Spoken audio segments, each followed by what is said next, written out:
Halo semuanya, selamat datang kembali di channel Trade Stock ya. Balik lagi bersama saya Rahadi di video konten Tanya Saham. Ya, kembali kita akan mereview 3 saham pilihan yang banyak ditanyakan di kolom komentar maupun via chat atau biasa pesan-pesan yang masuk lewat saya di Telegram channel ya dan sebagainya. Jadi ada beberapa saham yang sering ditanyakan ya, kita bahas bareng-bareng. Jadi buat kamu yang misalkan ada pertanyaan saham, kamu tulis saja di kolom komentar ini, nanti di next video kita akan bahas sahamnya. Oke?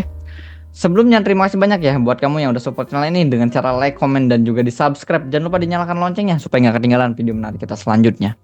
Oke, kalau kita lihat indeksnya dulu ya. Sebenarnya indeks kita ya sideways aja ya, dalam range kecil 7.200 sampai 7.300 dari awal Juli ini udah sideways aja. Jadi ya dia akan bolak-balik di situ aja. Jadi kamu ini udah deket resist. Nah, ini bolak-balik aja sampai nanti kita harus lihat konfirmasi dia bisa breakout ke atas atau breakdown ke bawah, karena ini di area atasnya nih lumayan area-area kuatnya ya, 7.300 sampai 7.040 ini area-area kuat untuk IHSG. Oke, kita masuk ke saham yang banyak ditanyakan. Ini ada Indi ya, pertanyaannya Indika Energi dari saham batubara. Oke, kita lihat tren batubara, saham-saham batubara kemarin mulai bagus ya, tapi Indi sendiri bagaimana sih pergerakannya? Nah, oke, ini ada satu area support ya. Kalau kita lihat resisten become support, yang sebelum support di sini terus di breakdown ya, sempat di breakdown di area sini, di breakdown sampai akhir turun jadi resist, akhirnya dia kembali naik. Nah, kemarin ini sempat ada penurunan. Kenapa? Karena ini ada disebabkan dari laporan keuangan yang kurang bagus. Jadi tapi bagus ya, dia turun sampai minus 4% pas di area supportnya dan tertahan dan akumulasinya cukup bagus di area sini. Nah, itu Indi. Nah, kalau kita lihat secara tren primary trendnya ya, kita masuk ke monthly candle. Sebenarnya Indi ini, nah mungkin kalau kita lihat ya dia sideways aja ya, dia sideways aja. Mungkin kalau kita lihat dari medium termnya di sini dia masih yang mengalami downtrend ya, masih masuk ke dalam downtrend channelnya di sini. Nah, seperti itu. Kemudian kita masuk kembali ke time frame daily ya. Kalau kita masuk kembali ke time frame daily, nah ini kan konsisten ya, masih di dalam time frame. Nah, dalam jangka panjang ini potensi sekali membentuk yang namanya falling wedge ya, falling wedge terus turun sampai akhirnya dia nanti bisa breakout area atas ini. Nah, ini beberapa kali kan reject ya, kalau kita adjust dulu. Nah, di sini ya reject. Nah, ini mulai mau uji lagi. Nah, kalau kita hanya main trading jangka pendek saja, kita main short term ya di Indi ini ya cukup menarik gitu. Kenapa? Karena pertama di sini ada area supportnya ya, area demand di sini area 1280 sampai dengan 1300. Jadi itu area-area yang harus kamu jaga Indi supaya nggak turun ke bawah itu. Kalau turun ke bawah itu akan nggak bagus, dia akan uji lagi 1155. Jadi area 1300 yang wajib dijaga. Nah, kalau ini terjaga ya potensi akan uji ke trendline-nya lagi nih. Kita akan uji ke trendline di mana ini juga menjadi high sebelumnya.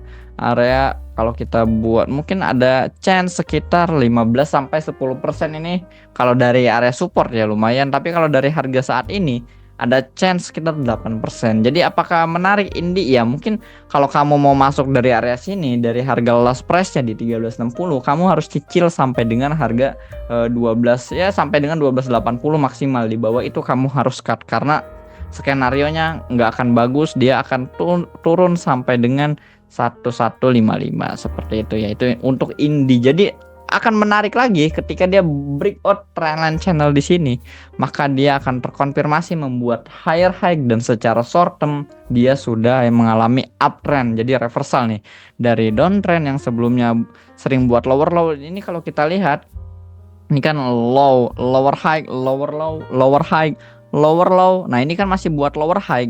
Nah, ini kalau dia nggak bisa breakdown ke bawah sini masih tertahan, ini bagus nih. Nanti dia buat low, higher low. Nah, di sini baru nanti dia buat higher high, nge-breakout area 1480. Ini terkonfirmasi dia akan reversal secara short termnya seperti itu ya. Itu dia pembahasan untuk Indi secara teknikal ya. Oke, masih menarik. Nah, kalau kita lihat dari indikator MACD, memang di sini ada yang namanya perpotongan ya, dead cross nih di area di atas 0. Kalau MACD sudah di atas 0 ini sebenarnya sudah uptrend ya kalau MACD di atas 0. Nah, di sini ada perpotongan yang memang agak kurang bagus di MACD-nya. Jadi kemungkinan kalau indinya masih bisa konsolidasi terlebih dahulu di sini ya, konsolidasi bolak-balik nih 1360 sampai 1300. Nah, ini akan bagus. Kalau kita lihat tren saham-saham batubara, Adaronya mulai naik, ITMG, PTBA. Tapi sayangnya memang indi kemarin laporan keuangannya di sini makanya agak sempat gap down langsung turun. Seperti itu. Oke, itu dia untuk Indi. Nah, next tuh saham yang kedua yang sering ditanyakan ini dari saham grup Pak Prajogo kembali ya, yaitu PTRO-nya. Nah, PTRO-nya seperti apa? Kalau kita lihat ya jelas lah ya, ini saham yang super uptrend ya.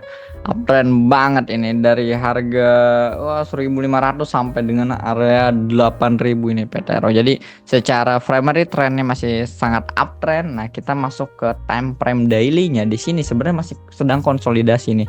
PTRO dari Mei sampai dengan hari ini sebenarnya konsolidasi. Kalau kita buat suatu pola ini sepertinya ya potensi dia membuat yang namanya symmetrical triangle. Yang mana symmetrical triangle ini biasanya ketika dia nge-create sebuah symmetrical ini membutuhkan waktu yang cukup lama. Biasanya bisa 3 bulan sampai 6 bulan atau bahkan lebih. Nah, kalau kita lihat di sini dari Mei, Juni, Juli hampir 3 bulan kurang ya. Ya hampir 3 bulan dia udah terkonsolidasi di dalam area symmetrical di sini. Jadi jika PTRO ada penurunan ya sampai area sini, ini cukup menarik untuk di buy. Ya kita jangan muluk-muluk PTRO bisa nge-breakout area neckline-nya atau trendline atasnya. Ya kita dia bisa sampai situ aja harusnya sudah lumayan. Kalau kita ambil dari trendline sampai sini aja udah 15%. Untuk kita trading short term itu akan bagus. Sebenarnya di sini ada satu support horizontal ya. Nah, di sini satu support horizontal, tapi kalau ini di breakdown dia potensi untuk sampai di area 7.400. Nah, ini kelihatan ya di support horizontal di sini di 7.700 dia 3 candle ini mulai ada yang namanya rebound. Walau memang kalau kita lihat shadownya ya di area bawah ini cukup kuat ya. Shadow bawah ada yang naik angkat lagi, tapi di shadow atasnya pun sama nih ya beberapa kali. Jadi memang masih terkonsolidasi saja. Volumenya juga masih tergolong kecil ya, Jadi memang ketika saham konsolidasi seperti ini ya. Tapi nanti ketika dia baru breakout lagi, naik lagi, baru volumenya mulai ramai-ramai lagi. Nah itu ya area PTRO super kuat mungkin di 7.400 dan resisten kuat di area 8.700 di area trendline-nya untuk saat ini. Kalau dia bisa breakout ini akan jauh lebih bagus. Nah kalau kita buat di sini, nah ya sekilas mungkin dari Juni ini terkonsolidasi ya. Area 7.700 sampai dengan 9.000 dia terkonsolidasi untuk si PTRO sendiri. Nah kemudian yang ketiga ini ada BNGA. Nah ini BNGA saya sempat share juga ya analisanya di Telegram channel. Buat kami yang belum join silahkan join, linknya ada di deskripsi. Ini kelihatannya dia cukup menarik. Kalau kita lihat secara primary trend ya di time frame monthly, sebenarnya monthly-nya tuh masih di sini ya. Kalau kita lihat dari Mei 2020 ini masih uptrend, tapi sebenarnya nah di sini ini ya sideways aja.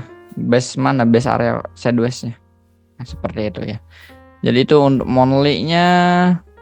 Kemudian kita balik lah ya ke daily.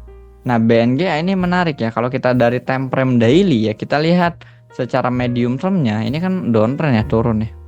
Dia ngebuat di sini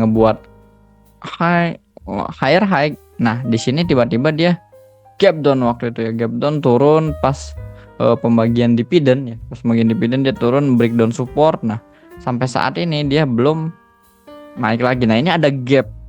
Ya, ada hutang gap. Pertanyaannya apakah gap akan selalu ditutup? Ya, gap itu biasanya selalu ditutup, tapi biasanya butuh waktu entah berapa lama. Ini kan gap yang tersisa dari April ya. Nah sekarang udah Agustus. Nah biasanya gap itu enggak semua akan tertutup. Sebenarnya gap ada beberapa tipe ya. Ada 4 macam, enggak ada 4 macam, tapi mungkin enggak saya jelaskan di sini karena itu ada materi sendiri tentang gap ya. Yang mana gap harus ditutup dan mana yang harus enggak ditutup. Nah kalau udah seperti ini dia mulai reversal, kemungkinan ditutupnya itu akan jauh lebih besar. Di mana reversal? Nah di sini sebenarnya kalau kita lihat ya. Nah, oke, di sini dia membuat di sini kalau masih konsisten ya buat low, lower high, lower low ya, lower low, lower high, lower low. Nah, di sini dia mulai naik. Nggak ngebuat yang namanya lower low lagi. Dan tiba-tiba dia nge-breakout area high yang sebelumnya di sini. Secara short term ini sudah reversal. Nah, makanya ini cukup menarik untuk si BNGA selama dia di mana? Ya, selama short termnya dia di atas 1800 ini masih menarik. Akan target kemana? Kalau target, kalau kita mau sabar mungkin bisa tutup gapnya ya. Nah, di sini ada chance sekitar 6-7% dari harga saat ini. Tapi kalau dari misalkan dari 1800 dari low-nya ada chance sekitar 10%-an seperti itu. Nah, tapi ketika dia turun ke bawah 1800 ya, atau maksimal banget di 1775 ya, maksimal di 1775 di sini itu nggak akan bagus. Nah, di sini hampir 4% ya. Jadi risk reward 1/2 nih. Kalau naik kita dapat 8%, turun dapat 4%. Nah, kalau ternyata dia turun ke bawah 1770 ini nggak akan bagus. Reversalnya ya invalid ya. Dia jadinya akan ya bisa lanjut untuk uji low-nya lagi nanti. Jadi kita membatasi areanya. Jadi untuk saat ini 3 ini ya, ini baru breakout waktu tanggal 30 Juli dengan volume yang cukup tinggi. Kemudian dia koreksi 3 candle 3 hari dengan volume yang biasa-biasa aja. Memang waktu tanggal 31 ini lumayan besar, tapi it's okay. Kemudian setelah itu volumenya mulai menipis. Masih menarik kalau menurut saya, masih ada chance kalau dikasih ke sampai ya bawah sini, ini menarik dengan target di tutup gapnya. Nah, kalau kita lihat dari MACD sendiri, nah ini udah mulai naik ke atas 0. MACD sudah mulai naik ke atas 0, masih konsisten, masih berpotongan ya, di sini berpotongan, golden cross di atas 0 masih bagus. Jadi sinyal MACD juga masih positif. Oke, itu 3 review kita ya terhadap saham Indi, PTRO dan BNGA. Kalau kamu punya pertanyaan seputar saham yang mau kamu tanyakan, atau kamu lagi nyangkut di satu saham gitu ya, atau kamu punya watchlist inceran saham apa, coba tulis aja di kolom komentar, nanti kita review bareng-bareng. Oke, sekian untuk video kali ini. Terima kasih yang udah nonton. Sampai jumpa lagi di video selanjutnya. See you.